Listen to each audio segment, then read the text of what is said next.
Hello everybody, my name is Elida Ramirez and I'm here with my two nephews, Mark and Luis. Say hi. Hey, hi.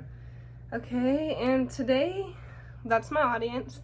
Today I will be telling everybody about Clostridium perfringens. This is my cover page. These are two images that I inserted of the bacteria Clostridium perfringens. Now I'll be talking about Clostridium perfringens history. Clostridium perfringens is also known as Clostridium welchi.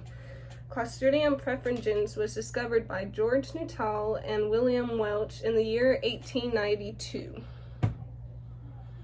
These are my pictures. What is Clostridium perfringens? They are incredibly common bacteria, which is the main cause of food poisoning and gas gone green.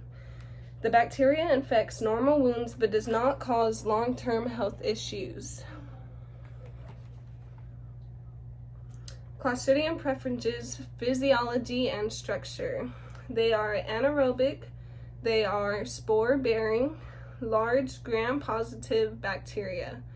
They have blunt ends and spores that are wider than the rods. They are spindle-shaped, non-motile, and capsulated. They are located in the subterminal.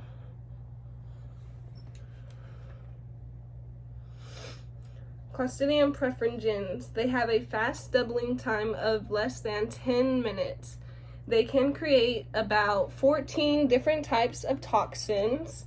They have type A, type B, type C, type D, and type E.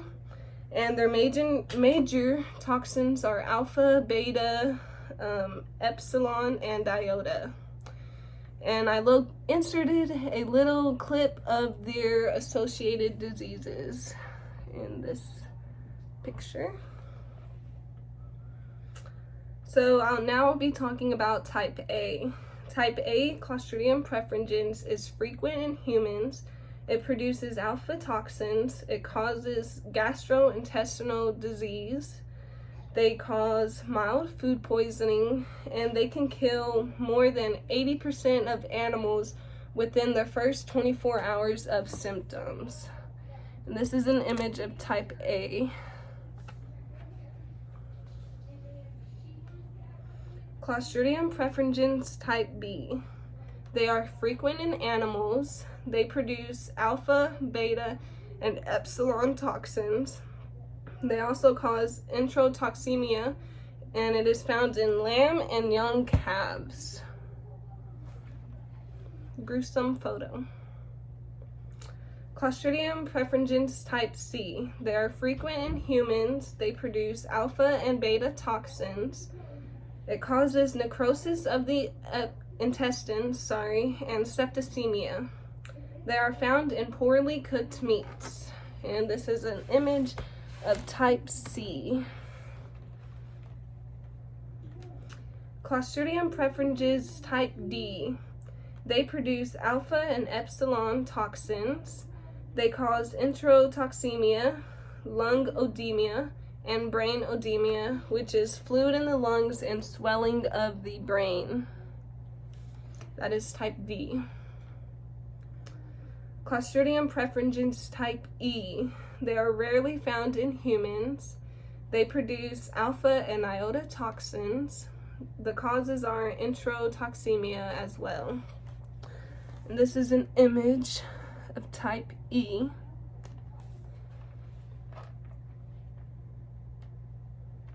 Who is at risk for Clostridium perfringens? Everybody is at risk, but it is more common in infants, young children, and the elderly.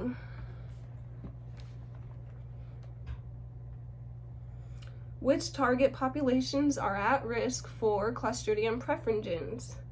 The people at risk are everybody, but they are mostly found in schools, nursing homes, hospitals, and prisons. And those were my little images. What causes Clostridium perfringens food poisoning? What causes it is improper food handling, such as when the food is not properly stored or prepared correctly. Cross-contamination occurs when surfaces are not cleaned, when cutting boards are used without being cleaned properly. Another cause is poor temperature control. It says leftovers should be reheated to at least 165 degrees before serving. And bacteria are normally found after cooking, which means everything needs to get put up in a timely manner and be reheated to the proper heat. Common food associated with Clostridium perfringens would be stew, poultry, lamb, shrimp, fish, macaroni and cheese, beans, potato salad, and raw meat are common foods with Clostridium perfringens. What are these symptoms in humans? These symptoms are diarrhea, dehydration, abdominal pain, nausea, vomiting, fever, and the illness lasts up to about 24 hours at most. Those are the symptoms. How is Clostridium perfringens diagnosed? The illness is detected by the type of bacteria toxin found in stool samples. They can also have your blood drawn and use your medical history records.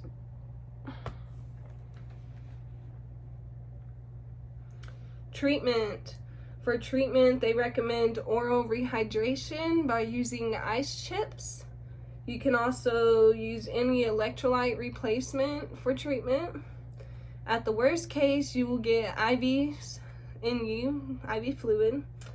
And antibiotics are not recommended for curing Clostridium perfringens because it is only a 24-hour thing. Prevention. Reheat leftovers to at least 165 degrees Fahrenheit. After 2 hours, a cooked meal should be refrigerated. Big portions should be cut down into smaller containers. Keep foods hot above 140 degrees Fahrenheit. Prepare foods safely. Do not cross-contaminate. And use a thermometer if you always want to be safe, especially if you're serving other people. Human Incident Report. The Center for Disease Control and Prevention estimated almost 1 million of these cases occur annually in the United States.